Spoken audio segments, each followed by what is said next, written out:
Hello, Tim Gavel here from the Region Media Group down at the MIT Ballpark, Narrabundah, home of the Canberra Cavalry. And the Cavalry, of course, start their season against the Sydney Blue Sox in November. The big news is, though, that Robbie Perkins from the Canberra Cavalry has been named in the Australian baseball team for a two-game friendly series, an exhibition series against Japan. Robbie's with me, and Robbie, obviously good news to be in the Australian side and playing Japan, arch rivals, really, aren't they? Yeah, absolutely. It's always exciting to get picked for Team Australia and an honour to throw on the jersey every time I get it. Yeah. So, I mean, how long do you think you can get going? Because you're obviously playing at a very high level at the moment. Yeah, look, it's hard to say. It's just take it year by year now. Baseball's kind of really fun and enjoyable, and I want to do it as long as I can. But, other things in life, career and family and all that kind of get in the way at some point. So just take it year by year for now. Because you've been omnipresent in Canberra baseball for so long now, ever since you were sort of playing against T-ball, but you've been around and about, you and your brother. So, it's very much in the blood, isn't it, in the family? Yeah, absolutely. As I said, I've been playing since I was 7 years old, and my brother was 10 when we started. Dad played through local, so I've been around a long time. What about the Canberra Cavalry?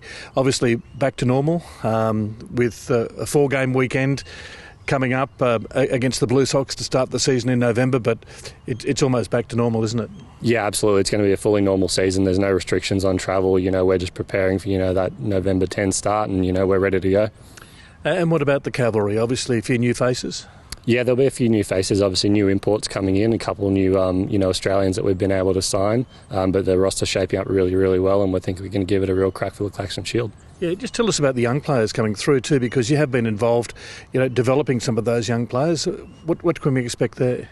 Yeah, look, I think we've got a few of the young ones coming through. Don't know how much game time they'll see this year, but they're really starting to get into the team. But they are the future, so we've got to, bleed them in somehow. We'll get them game time where they can, but, the future's looking promising. And what does it mean to you, just on the Australia games coming up, what does it mean to you to represent Australia? Oh, look, it's kind of the dream for any Australian baseballer, to be able to throw on the green and gold jersey, represent your country, and you can't ask for much more. Okay, excited? Nervous? Oh, excited. I'm not nervous yet. Obviously, when you get in those Japanese stadiums, they get very, very noisy, and, it's a completely different atmosphere. Can't describe it until you get in there, and, you just got to handle it as best you can. Good on you, Robbie. All the best for the season ahead and also for that Australia-Japan series. Lovely. Thank you, Tim.